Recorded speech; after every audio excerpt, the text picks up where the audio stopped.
Everyone, this is our Government Operations and Fiscal Policy Committee work session, also on the operating budget FY20. We have operating budget and CIP amendments before us. We have 5 items today, so this is going to be a very busy afternoon. And of course, we do have quite a number of areas that we would like to explore. Some of them, I think, would be follow-ups, but most importantly, we want to understand the operating budget recommendations as well as implications and where there may be changes, additions, et cetera. So we will get started. Our very first item is it's an NDA, it's the Interagency Technology Policy and Coordination Committee, ITPCC. So those of you who are here for this particular item, please come up.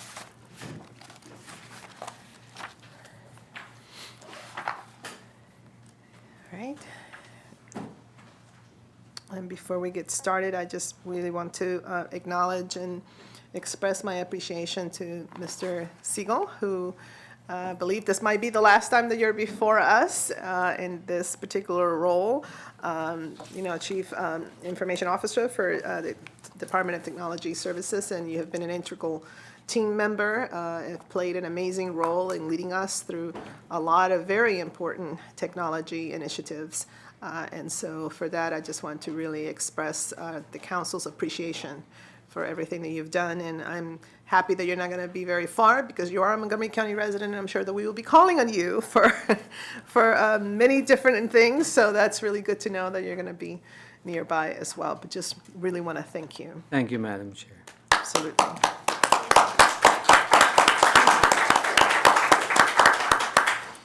Thank you so much. Okay, so Dr. Torregas, please walk us through the packet and important items and decision points as well. Right, so on packet number 1, first of all, there's a typo or an error on the top of page 2 that several of your officers have already cleverly caught. On the first line, it should read, Council staff recommends support for the $3,000 budget amount that shows a decrease from fiscal year 19 of $2,850. It should really read that shows a decrease from fiscal year 19 levels of $2,850. The agenda item, as you can see on Circle 1, was $5,850 in fiscal year 19, and has been reduced by $2,850 to $3,000. I'll remind the council that this is not really the budget for ITPCC. This is the support budget for ITPCC. There are 2 other elements. One is the work program, which is in various agency budgets already. And the second is the staff person who manages ITPCC is a staff member of the county council. That person, Gary Thomas, retired in December 31st, 2018. No decision has been made yet on the replacement, and I'm noting that perhaps after the ITPCC principals have had a chance to meet and develop a work program for the next 2 years, that might be a good time to reconsider. For the time being, the position is lapsed on the county council budget. So my recommendation is to approve.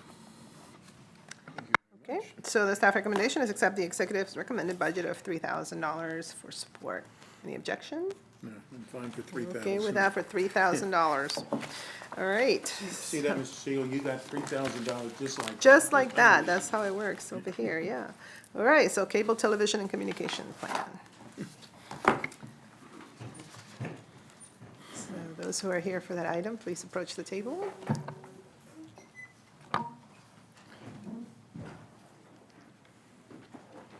Mr. Siegel is a neighbor of my parents, so I'm sure I will see him around their neighborhood. He lives about a 5-minute walk from there. That's awesome. That's great. Okay, Dr. Torregas. So the first thing to observe on page 2 is that there's been a significant decrease in the revenues received by the cable fund. And also the forecast for revenues is decreased as well. You'll see the details on Circle.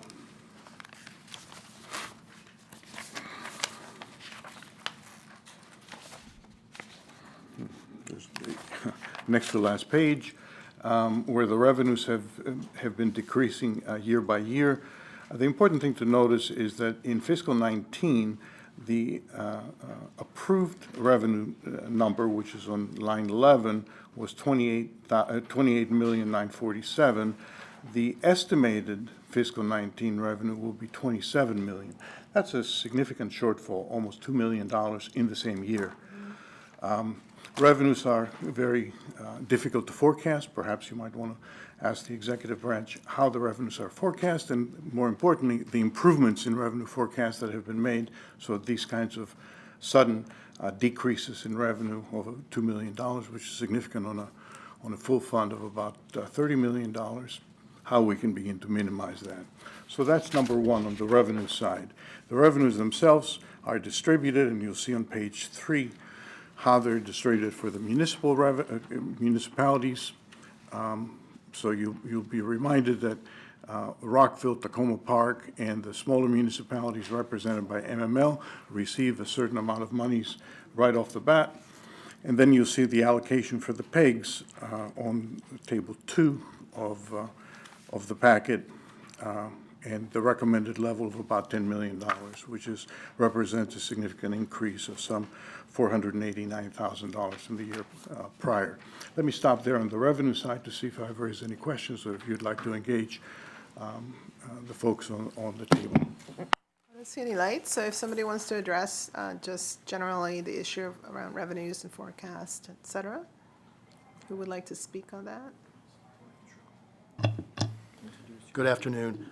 Joe Webster with the Department of Technology Services, Office of Broadband Programs.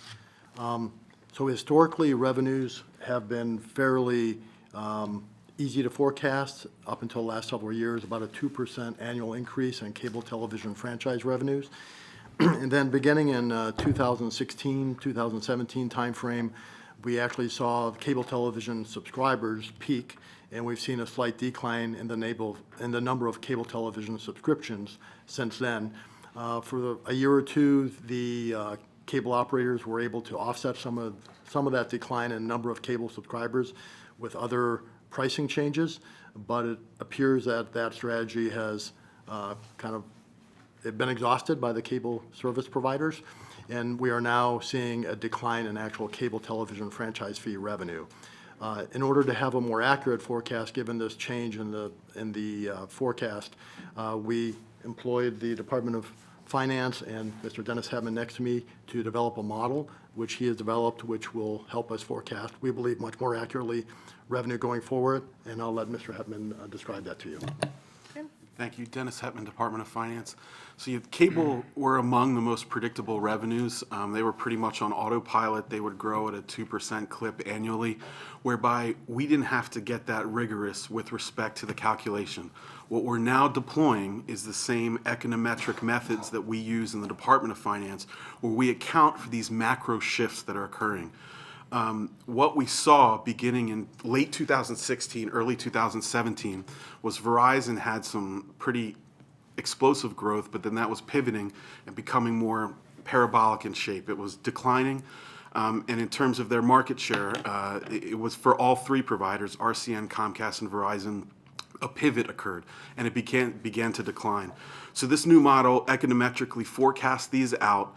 There is a clearly discernible trend of a pullback in these revenues. We can mathematically verify it, and it's something that we're trying to be ahead and proactively address now in this budget as opposed to reactively, and that's the point of the new analysis. Okay, and so this particular recommendation of requesting quarterly revenue reports on franchise fees, et cetera, is that something that you guys could do? Yes, we will provide that. Okay, thank you. Council Vice President Katz. Thank you very much, Madam Chair. All right, so just so I understand, now, the FCC, there is some question, I'm asking this as a question, but it's not going to sound like it, but isn't the FCC questioning whether or not we can even have a franchise fee? Is that correct? There has been, FCC activity around franchise fees, and in particular something called in-kind contributions, where the cable television franchisees, under proposed FCC rules, could place a value on in-kind services or in-kind contributions that they make towards their 5% franchise fee. So a couple of examples of what those in-kind contributions might be would be free drops would have been historically provided as free to us. And, for example, institutional network fiber that's provided. There's still a lot that is open-ended on this, and discussions are ongoing. In theory, these in-kind contributions, if they are permitted to go forward, would be based on market rates, which is not very well defined. So there would be a process that the cable franchise operators and the franchising authorities would have to go to discuss that and come to some agreement. But so ultimately, the way it is now, of course, anything can change, but the way it is now, we would still be allowed to have some sort of a franchise fee, and then you'd have to figure out what you'd be subtracting from it. That is correct. And for the percentage that we get, is the percentage on the, not just what the basic is it also if somebody subscribes to HBO or whatever and they're paying for that, we also get whatever a percentage is, 5%, 3%, whatever, that, of that service as well? That is correct. It does not include internet access services or Right. voice telephony services, but traditional cable television programming. So I would assume that's part of the reason why we're getting less and less revenue, because people who were spending $10 a month, or we can make up a figure on that, $10 a month for HBO or whatever they were doing, now can get Netflix or whatever, so they don't necessarily subscribe to the HBOs or Showtimes or whatever. Is that part of what we're going through? Yes. The phenomenon that is going on all across the country is called a number of things: cord cutting, cord shaving, or cord nevers. So essentially, individuals with internet bandwidth, broadband connectivity sometimes do not subscribe to cable television programming like HBO or CNN or traditional cable shows, and they purchase that or receive that through other means over the internet. So we've seen the traditional cable television revenues start to decline, whereas internet broadband access revenues have not been declining yet. Okay, thank you. Councilmember Friedson. Thank you for that explanation. I have a question. I mean, I think this is a challenge that we're going to be facing and have to continue to figure out what this means for us long-term, because we've been banking off of this revenue under the impression that these numbers would always be growing, and they're not growing anymore. They're decreasing, and I think they're going to continue to decrease. And I appreciate all the work that finance has done. I do think that this is a much more challenging environment that we're in figuring out how much money we actually think we're going to have and what impact that has in terms of our ability to do public education programs, and then also our need to subsidize that with money in the general fund, which is not exactly growing at the rate that we'd like either, and the needs are. And so this is, I think, a tremendously important long-term conversation that I'm glad we're having. I did have just a specific question. I think that, it's great that we are reducing the number that we're expecting for next year's budget, and I think that's absolutely the right approach to take. But I am curious, in terms of the previous number that we had, there's a gap of about $1.9 million of what we budgeted for and expected and what we're actually going to get in, if I'm not mistaken. And I'm just curious, how do we make up that gap? Where does that money come from? Because we have to, we have a bill that we have to pay for these services. And so I'm just curious, I appreciate the work moving forward, and I think it sounds like we're getting to a point that will be closer in line with what reality looks like for FY20, and so we won't be in a similar scenario, we hope, next year at this time. But for this year, how do we fill that $1.9 million gap for FY19 that didn't meet the revenue projections that we had anticipated? Jennifer Nordine with Office of Management and Budget. We did participate in the FY19 savings plan, as well as we've reduced the transfer to the general fund in the current year in order to close that gap. So I'm just a little, so we cut the services on the cable program in order to because the 1.9 million is money that we were, had programmed that the revenue didn't come in. So in order to keep from having to reduce programmatic expenditures, we reduced the transfer from the cable fund to the general fund to close that gap. Got it. Okay. So So, and that was the 1.9, what was the total of that cut, do you know? I'll have to get back to you at the time. Okay, all right, thank you. It was substantial. Yeah, okay. Andrew, Yeah. if you look at line 114 of the cable plan, which is the last page of your packet, if you look at line 114, you'll see that you approved a transfer to the general fund of 5.2 million. You see it on 114? Yes, And in fact, 1.9.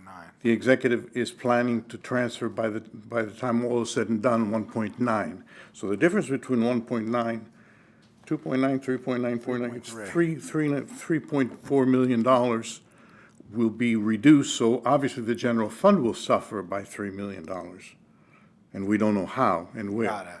So we solve this issue, then there's another, and all these things in the budget are related. I say a lot, it's either out of our left pocket or our right pocket, but it's still our pocket. But I understand, at least with relation to this, where that money came from. I suppose that it was all part of the broader savings plan needs of less money than we had anticipated, this just being one small piece of it. But at least that helps me understand from this line item, the savings plan was more than a $1.9 million cut. So it was really a savings plan plus this, your obligation to the savings. Okay, so I got it. Thank you very much. All right, so another item here, Dr. Torrega, so you have in the cover memo, is to discuss the role and timeframe for currently lapsed position of cable administrator in light of the upcoming franchise negotiations. Do we have any update on that particular item? The position of Sunny Siegel, Director of Technology Services, County Government. The position of Cable Administrator was actually reporting in the new structure of the Office of Broadband Programs to the Director of the Office of Broadband Programs. Since then, our two section heads, both for media and for enforcement, cable enforcement, have stepped up to their to the roles that the cable administrator would fulfill. Moreover, given the vast experience that Mr. Webster has in his role as director of the Office of Broadband Programs, we believe that the position of cable administrator is no longer needed. So it's to the specific work plan items that that may be raising this question that we must focus on, as to what work plan items may not be fulfilled if the position was not filled. Additionally, in this latest FY20 budget deliberations, that position was taken as part of the savings. And so that's really the status of it at the present time. Okay, Councilmember. Well, it was taken, you're saying, but it was so that it could not be filled, but it was not eliminated. It is no longer in the DTS budget. Are you surprised at this? I was not aware that the position itself has been eliminated, nor is it evident from the budget submission, but this is useful information to have. So what you're saying is no cable administration position exists. That's correct. So there was a reduction in the FTE count for that position? And just to clarify, that Yeah. does show in the publication under this section, it does show a reduction in the personnel costs for that position as well as the headcount and the FTE. So it is showing in the publication. And what are you looking at? What, This doesn't have a circle on it, but it's page 65-4 of the scanned publication in this packet. I don't know that I can follow that. And do you feel comfortable negotiating the franchise agreements without an administrator? Yeah, that's what I think. I do feel comfortable negotiating with the team that we have in place and the experience of the team, as well as we have included in the FY20 budget significant additional money for legal support, both through our own county attorney's office, and if necessary, outside legal support with regard to the cable television franchise negotiations. And so what you're saying is that the duties of the cable administrator are just going to be executed by other people in the team? Is that? That's correct. Primarily myself, along with Marjorie, who's here as well, who's our cable enforcement manager. But we have other resources and expertise, including Mitzi Herrera and others. And how was that decision made? Was that part of the restructuring that the county executive Elrich has spoken about? Or is this something that happened through savings plan decision? Just trying to figure out when that was. If I may. The formation of the Office of Broadband Programs with the addition of the director of the office was yet to be fulfilled. In other words, the mission of that office was through consolidation of the functions was yet to be proven. And now with Mr. Webster's, tenure here, and what we have experienced in our stepped-up efforts, streamlining too, we believe that when the savings plan came around, we offered that position, and the county executive, upon review, thought that it was appropriate to make that change or a reduction. All right. Okay. And so the third item identified in the packet was to explore the reason for the major increase of $489,000 to the PEG entities, and then understanding what the increase would be specifically used for, and also considering targeting the increase to specific goals such as resident response strategies, racial equity and social justice, and things of that nature. So is that, who would like to speak on that? Ms. Keating or Mr. Lipsky or? Donna Keating, Media Services Manager, DTS. Good afternoon. The increase is personnel charges and any increases with salaries and the addition of the rent and utilities for MCM. So that is what you see here. Okay, so that increase in rent and utilities is something that, what's the difference from last year? The actual increase is $32,000 for rent and utilities for MCM. Okay, so then the $450,000, et cetera, that's for staff? So, should I go over each one individually? Okay. So for media production and engineering, the total increase is $175, and that represents, as part of the reorganization, a staff person moved out of one area into media services and the increases. For the Public Information Office, a total of $43,000, same reason. County Council, a total of $20,000. For Montgomery College, a total of $37,000. For MCPS, a total of $11,000. For community access, which also includes, as I mentioned, personnel, and the rent and utilities, a total of $92,000. And are there any particular targeted activities or, goals that have been discussed in terms of, especially for the additional staffing, or areas to focus on? So if you would look at the document that was submitted by Dr. Lipsky, which I will ask him to give more detail about, but that It's is. televised, so it's good to just. Yes, sure. So this is how we plan on using the monies. Dr. Lipsky? Good afternoon, Afternoon. Madam President. The addendum that was added to the committee meeting, I don't know if you received it, is really a revision of a strategic plan and the tactical work plan that we were guided through by a number of meetings with Mr. Acchiolo and Dr. Torriegas.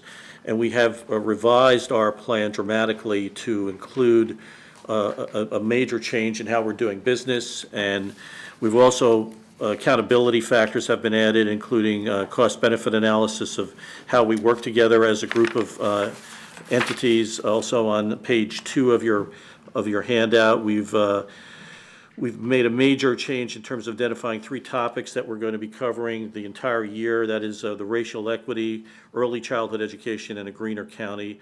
We've developed key metrics along the way. I'm just going through this quickly, but it's in front of you, hopefully. And we've also targeted use of social media, monthly analytics, which I think is key in terms of accountability and value to the county. Basically, we have made a major effort to completely change how we're doing business. We took the words of advice that were provided by the GO Committee a few months ago very seriously, and we know we have to change, otherwise we will not be here to do the work that's necessary for the county. We all still have individual needs, but we now understand the collective needs of the county are of paramount importance. We've made every effort to change how we do business, where we do business, and of course, providing we cannot forget that we also have a cable aspect that are still there. That's part of our revenue. And whatever that is, based on the forecasted declines by Mr. Hedman's office and in revenues and ongoing research, we know that we even may have to apply for outside funding and grants.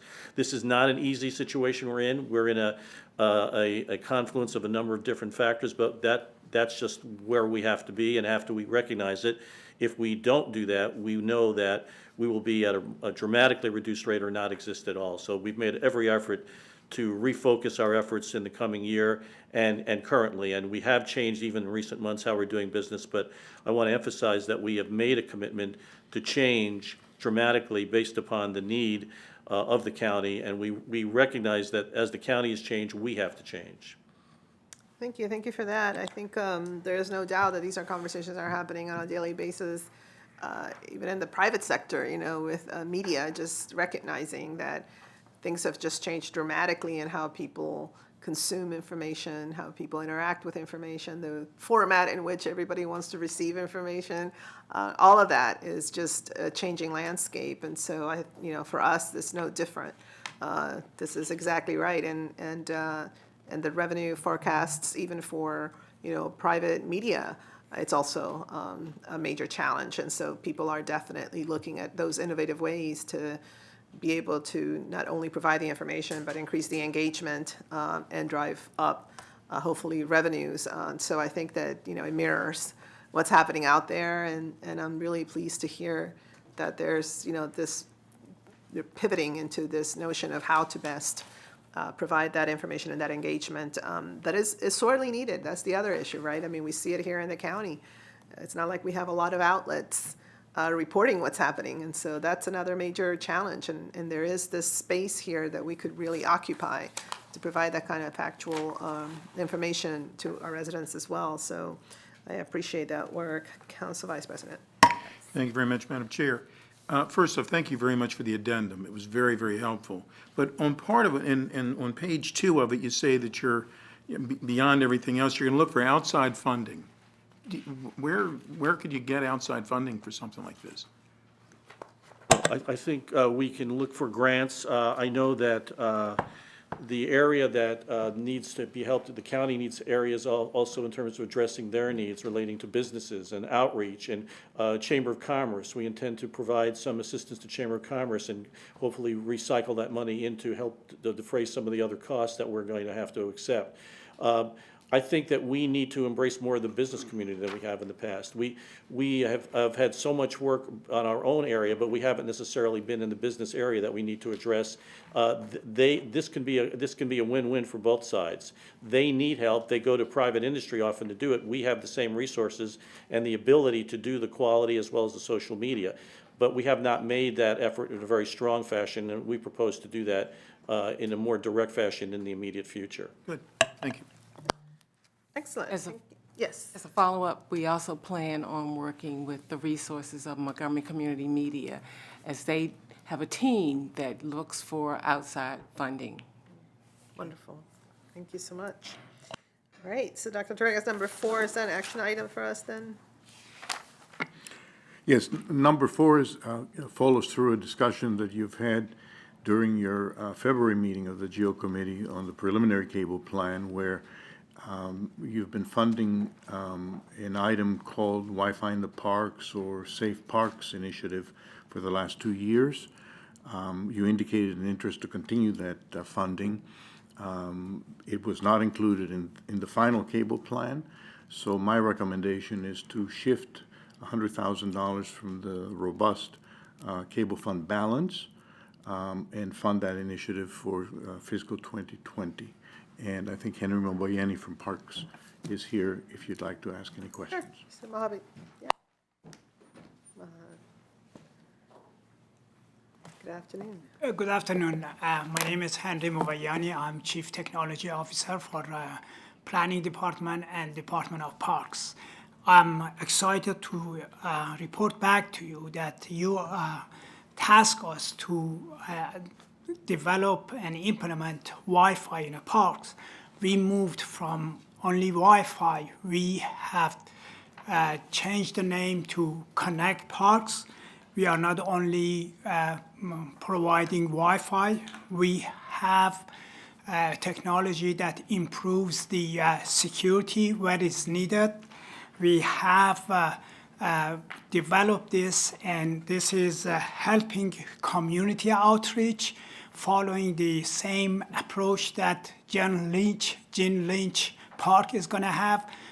We have the capability to install digital board in parks and broadcast the county government event and government action and bring the community into share the community with the government. And we also have installed technology that will reduce the number of trips that the trash truck are going to different parks to pick up the trash. We are putting the sensor on the trash using the same Wi-Fi technology, which identify when the trash can is full and the truck come and pick it up rather than they keep traveling to check the things. There are, we also, with this technology, we have implemented economy development the last year when we implemented the Western Grove. A few of the companies around that Western Grove, they were on during the lunchtime. They were in the parks and they were telling me that this is really a good benefit for an employer to promote, and all the employees can have lunch in the parks, at the same time be connected to their offices and do office work in the parks. Excellent. All right, so is there any objection? I think that we're good for the 100,000. Thank you for your support. Excellent. All right, so then the final recommendation is to approve the cable plan as requested by the executive at a revenue level of $26,572,000 and an expenditure level of $24,388,000 for FY20, adjusted for the lower fund balance amount recommended in item 4, which we just voted on. Right. All right, without objection? We're good. We're good. Thank you so much. Thank you. Okay. So item number 3 is our review and recommended action of the FY19 DTS operating budget. And why does it say 19? It should be FY20. Yeah. FY20. Okay, so the summary of the staff recommendations to accept the executive's recommended budget of $44,005,142 for FY20, which represents an increase of 4.3% over the FY19 approved budget. And there are a couple of considerations. I think we already spoke about item A, which was the position of the cable administrator. And then we want to talk a little bit about the excessive lapse strategy, and see if there's a way to explore this as a cross-departmental issue later in the summer months. I think that we would benefit from that conversation. And then also to request a briefing to review the new performance metrics for DTS management once they are finalized. I think that will be also very important. All right, so other than that, let's see any highlights, Director Siegel, that you would like to share. I'm sure this is the FY20 budget for the Department of Technology Services operations. And we believe that it's a comprehensive, the very small increase is consistent with the use of technology throughout the government in support of the many, many services that the government provides. We believe that this is generally a fairly high value and lean budget. I invite our Office of Management and Budget to weigh in on any issues that have to do with the budget constructs themselves. And I'm available to answer questions that you may have very specific to our budget. Okay. Anything OMB wants to add? No, I have no comments. All right, Councilmember Feetson. Yeah, I just had a quick question about in the packet, there's reference to the digital evidence data and the page 6 of the packet for my colleagues, but I know that DTS responded to the staff request for a 3-year table with info for cloud storage by saying that the county has unlimited storage capacity as part of the licensing for Office 365, OneDrive, and Evidence.com. But staff notes that it doesn't comport with the $750,000 new CIP request that we have from the county executive, which I believe we're scheduled to discuss, on April 30th, I think, or at the end of the month. And the two seem incongruent with one another, that we have unlimited data storage and that we need $750,000 to store data. Could you explain that to us? Good afternoon. My name is Dieter Klinge. I'm Chief Operating Officer for Technology Services. Yes, the question was posed, we interpreted it in the context as to how much are we spending on cloud storage up to date. And our response was, as it is stated, is correct, because we don't have a individual line item says how much is storage for these specific applications. The storage for these applications is unlimited. It comes with the application. We pay for those applications. We will be talking next week in the digital evidence session about a specific application called Justware, which is an on-premise system, and that is running out of storage. And that's where we need to add storage until we have a long-term plan and strategy in place for digital evidence. So that's addressing a specific need. These types of storage where we have here are not ones where you can put evidence. And the reason for that is that you can't store it on site when you, like a body camera, is that what we're talking about? The evidence that we'll talk about next week is a system called Justware that the state's attorney's office uses, that where digital evidence is stored for either the state's attorney's office or for attorneys that represent clients so they can share that information. That is different from the evidence that's collected in, it is the same, but it's not at a different place when we collect it from the body cameras and other sources. It's not just the body cameras. So it's collected, for example, the evidence.com holds the body camera storage. At some point, that is turned over to the state's attorney's office and is transferred to the Justware system. That is where the storage needs are. And I'm just having trouble understanding, why do we need additional storage if we have unlimited storage for these specific purposes? Because the Justware system cannot reach into evidence.com or into another system to retrieve that information. It actually has to be physically moved from whatever system it was collected in and put into that state's attorney's office system. It's a legacy on-premise system. And so is the reason that we're using a system that doesn't work with these new systems that we have?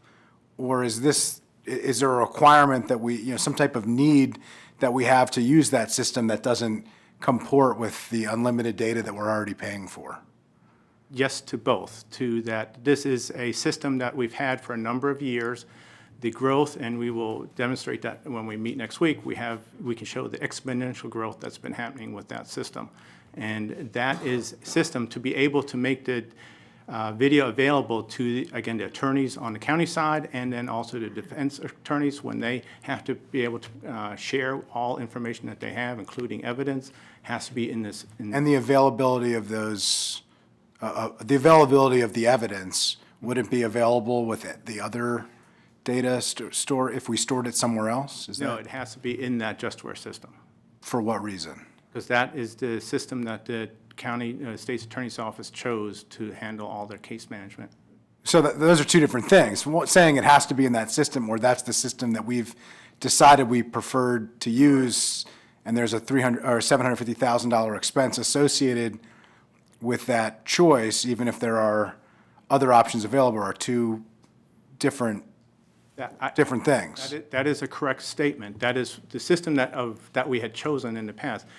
We will also be discussing that we have a data management steering group in place right now that's working with all the public safety agencies and other departments to come up with a new digital evidence strategy. However, that is going to take some time to put that in place. Okay, I'd be very interested when we reconvene, and I think it would be helpful for all of us to have a better idea of that. I understand that changes take time to make, but a $750,000 expense because this is the system we're comfortable with and we've always done it this way seems like a pretty hefty price for taxpayers to pay for the comfort of what we've always done. Thanks. Well, I think Councilmember Friedson just hit it. When we have the discussion on April 30th, I would like to hear exactly what he just said, to figure out whether there's a better system and how much that better system would cost for us to do and how fast we could do it if we decided to do it. So I think April 30th, we can wait till April 30th or whatever the day. All right. Okay, so I think with that, are we done with the different points that you had included, the different areas? If I could, two other quick points. Okay. On page 3, the performance measure issue, if you look at Circle 2 of your packet, where the department has a performance measure, the sole performance measure is average customer satisfaction of internal customers.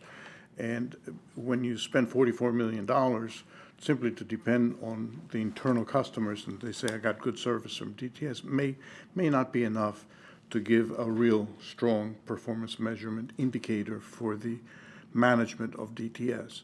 As a consequence, I raised the question, and the answer says that there are ongoing discussions. So I just wanted to highlight that. It's important to perceive that.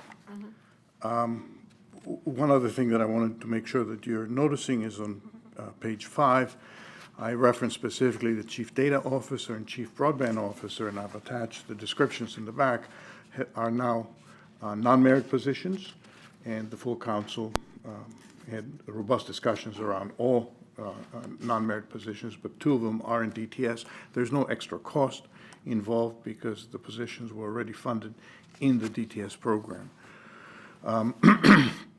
The last thing, because you had a robust discussion last week on MC311, is on page 6, where there were hiccups and difficulties in the DTS ability to store and to retrieve information. There were some data gaps that ran, and I specifically wanted to make sure that DTS feels comfortable that they have the resources in this budget of $44 million to support MC311 for subsequent stages. The answer that I received, I think, is acceptable. It says DTS is currently working in conjunction with and so on. So they're still not sure, but perhaps DTS might be willing to say specifically something about MC311 and the staffing that's required in DTS to support MC311. Thank you. Thank you. Thank you. Yes, we have, over the course of the last couple of years, upgraded our staffing for 311, brought in additional contractors that had expertise in areas, because some of the vendors, we deal with multiple vendors in the system that need to talk to each other, and we found that the vendors were not providing enough support that we needed, so we brought in our own contractors to be able to do that. We believe we have a very strong team right now. We have also upgraded the Siebel system to almost the most current version. It is supported, it is accessible. We believe it is a stable platform. Oracle has also indicated that they will be supporting that for ongoing future. We know that we want to move to a next generation 311 at some point in the future, but we're not in a position where we have to do it today or tomorrow. We can do it when we are ready, when we're ready to make that move. So yes, the FY20 budget has sufficient resources for us to continue to support 301 and to work with PIO in investigating and getting the path together for the next generation 311. Well, part of our conversation in this committee had to do with where should 311 reside, because, you know, we have, I think, for quite a while, first, we were very cognizant and sensitive to the fact that it was a new system and it was going to take a little bit of time to, you know, to get up to par. And then we kept seeing a lot of gaps. And then, you know, the committee heard that there were issues with actual staffing, you know, for 311 operators. So this committee took the initiative of putting money in the reconciliation list so they could strengthen their staffing, and that was supposed to, you know, make a difference. And then we had the conversation here for the operating budget, and it was really startling to see how the quality has just eroded. And so, you know, we had a very robust conversation about how we either need to step up and address this issue, or we should just decide that it's just not a system that we should be investing in. But to set up this expectation, and all of us are constantly out there, you know, touting 311 as the way to get services and request services. But if the reality is that it's not being taken very seriously in terms of what it needs, then why are we investing all this money in 311? So we decided that we wanted to come back, and I think that once we get back, Dr. Torregas, with that conversation, then we should have some more information about what is it that is within DTS, whether this, you know, we should migrate 311 from PIO to either this new, you know, position that's been discussed about digital technology officer or something of that nature. But we really need to get a handle on this because it's just not fulfilling the goals that are supposed to be, and the outcomes that we said we were going to, you know, take care of, and it needs to be seriously considered. So I just wanted to flag that in case you had not heard the parameters of that conversation that we had last time. With that, Councilmember Feetson. Thank you for that. I appreciate, and we had a really robust, I think is one way to put it, conversation about 311, and without going into too much detail, I will say that earlier today, my office received a phone call from a constituent who had gotten off the phone with 311, and they had a parking citation issue and wanted to figure out how they could address it, and weren't satisfied with the information that they got on the 311 call, but noted that the 311 person who they had spoken to suggested that they contact their council member, Roger Berliner. Yep. So, and I'll be honest, there are times when I get constituent calls where I prefer them to call my friend and predecessor, Roger Berliner, but I'm not sure that was. You could have given him his cell phone. Yeah, exactly, the right answer. But no, I think it's an important question. You talked about next generation, and you know, I think the first thing that we've got to figure out is how we get this generation right. You know, there's a thin line between, you know, where we consider it fledgling, as the council president noted, and failing. And I think we've, you know, and much to the chagrin of my colleagues, have been working on this issue a lot longer, you know, frankly, than I have. But to the frustration of our residents who are dealing with those issues. So I appreciate that. I did have a quick additional question in the Circle 2 and the innovations and productivity improvements. I just have, there's the second star or whatever that shape is, says improve customer experiences for DLC licensees by improving iStore interface. I was just curious if the improved customer experience, was there a customer survey, a licensee survey that was done, or where did that come from? That is from our feedback from our partners in the Department of Liquor Control. We worked with them because they have the operations and we run the ERP system. And the iStore is one of the components on that where licensees can order merchandise.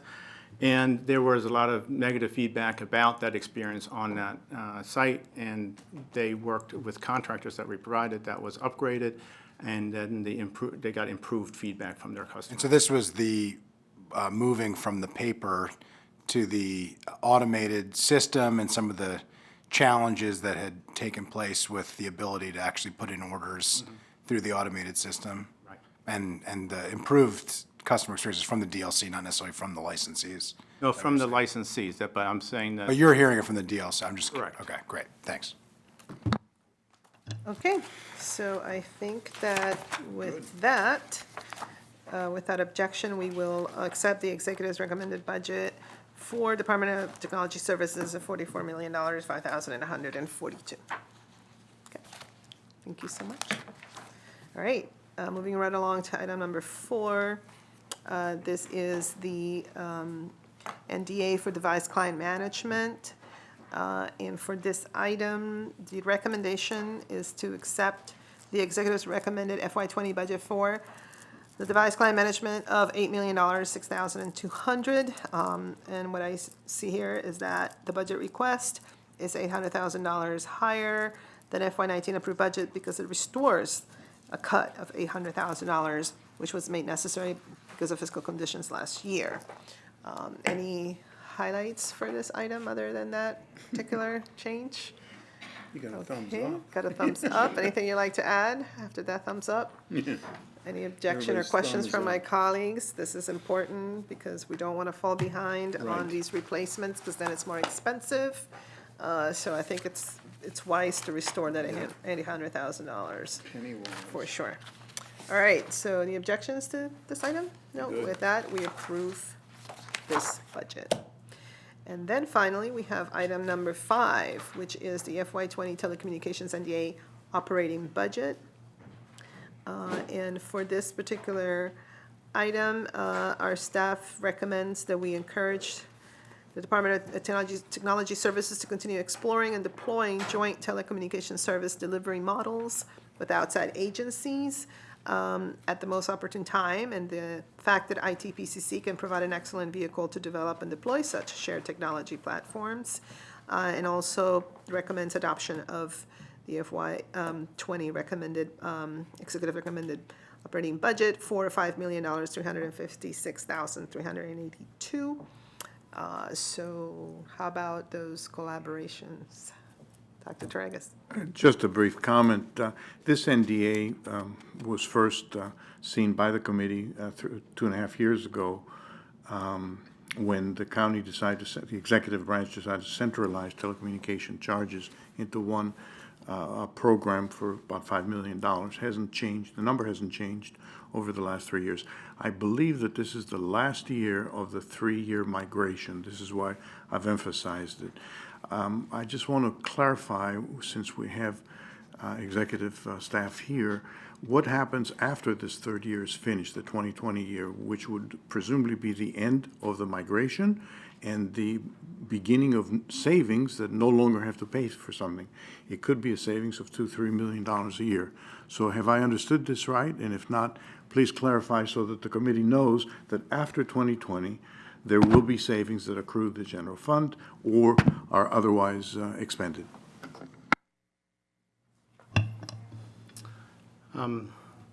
Thank you, Dr. Tragus. The 3-year transition that we've been talking about is a migration to a newer telephone platform.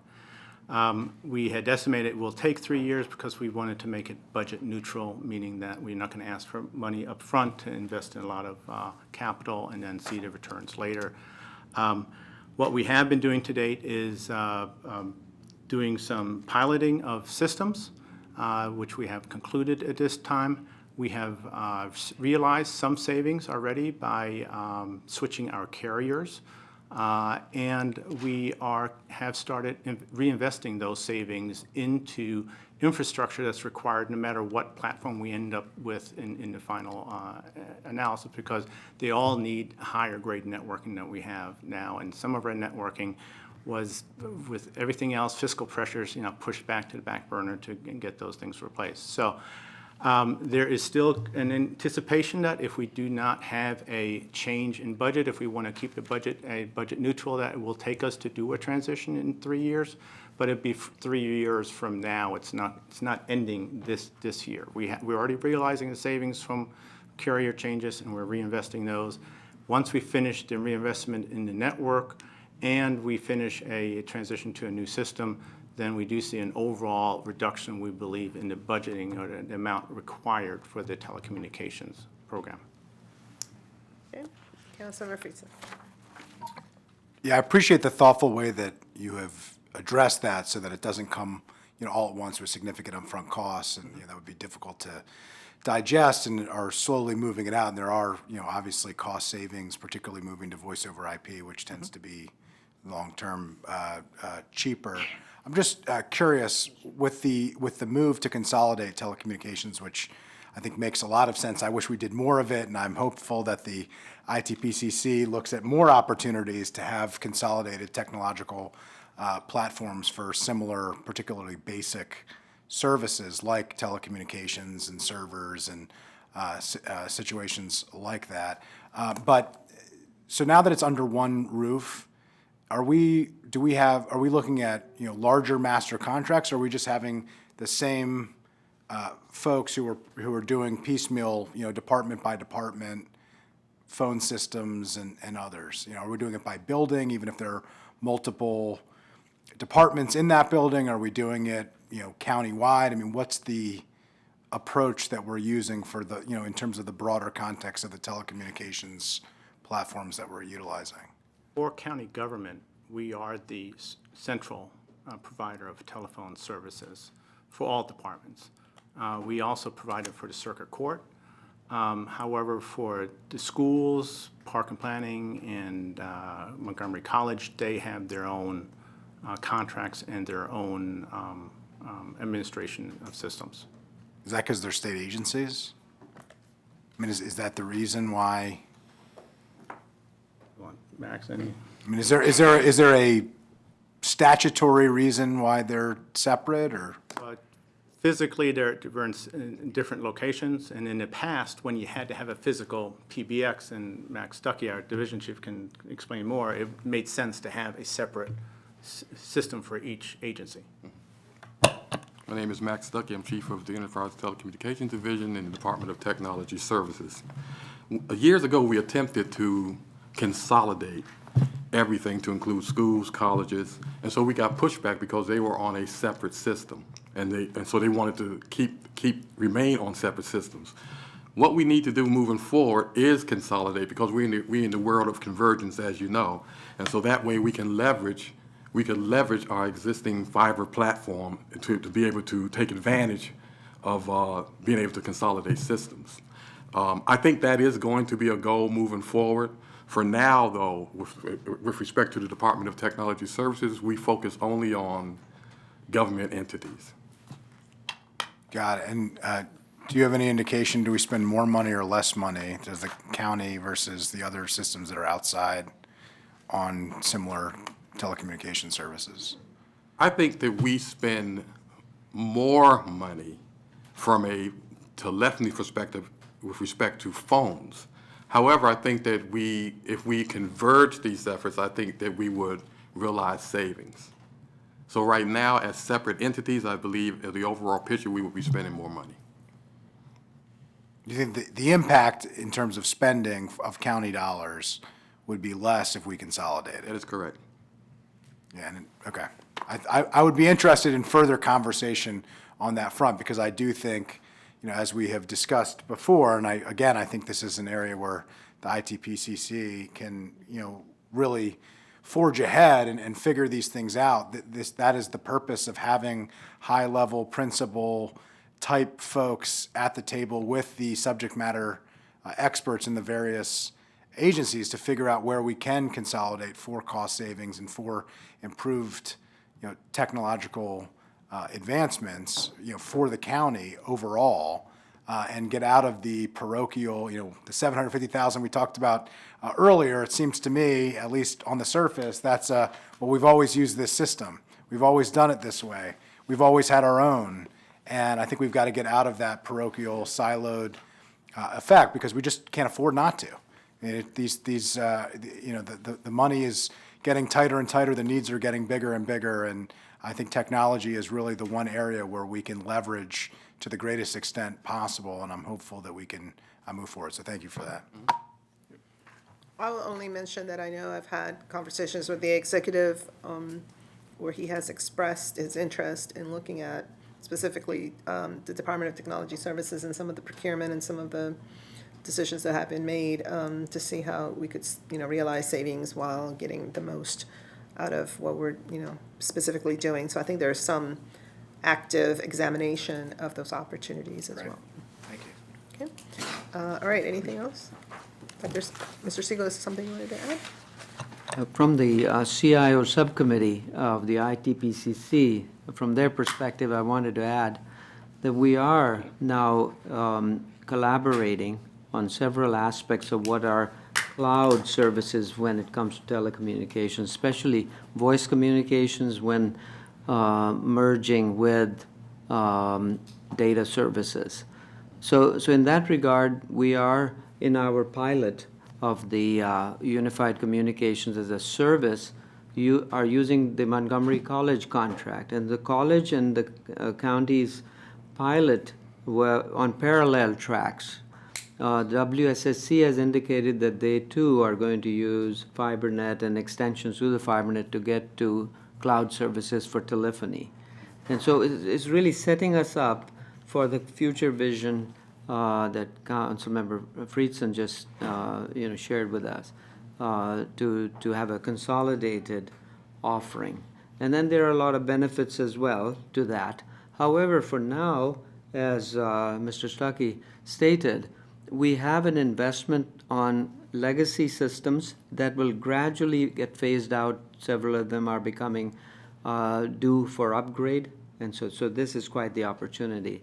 So our pilot is under evaluation currently by the new administration, and there should be some decisions soon. Thank you. Councilmember Friedson. Sorry, it reminded me of the one other point, and I think we might talk about this a little bit more tomorrow with the Wheaton redevelopment, but the comment earlier was, well, they're all in different places, but actually, with the Wheaton redevelopment, some of them are going to be in the same place.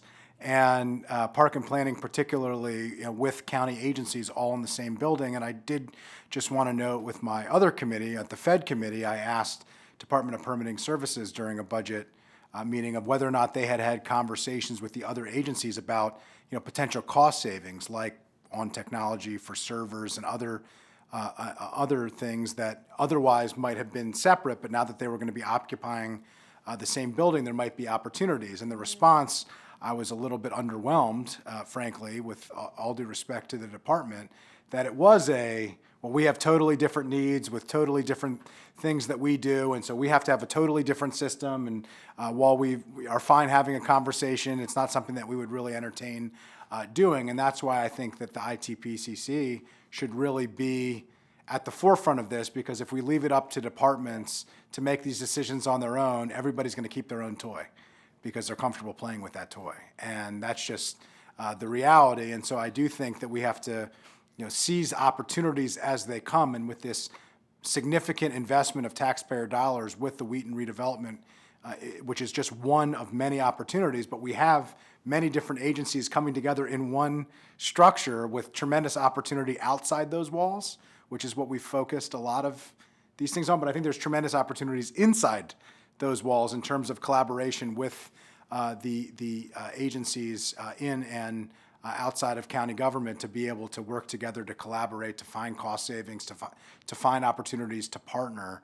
And I hope that you, Mr. Siegel, before you leave, you will leave that as a legacy of making sure that the ITPCC, really takes leadership on that particular area, because I think that that is specifically the secret, potential opportunity for the group to really have a legacy that has tremendous benefits throughout the county, to make sure that we're moving forward in the right direction. And I will add to the congratulations as well, and I'm hopeful when I am at my parents' house, which I am at often, that I will see you around the neighborhood. I should add that our Chief Administrative Officer, Andrew Klein, has indicated interest, in continuing, and has been talking to Council President Navarro to lead the ITPCC efforts further, to the next level. And I think that's what you're alluding to, and I'm very hopeful and look forward to that happening. Yes, absolutely. He did more than allude to it. He promised Wrote to to do it. that. In writing. In writing, Signed, sealed, and which we delivered. like, we like that. Strong illusion. All right, so with that objection, then we will accept the executive's recommended FY20 budget for telecommunications for $5,356,382. All right, thank you so much, everybody. We're adjourned. Thank you very much.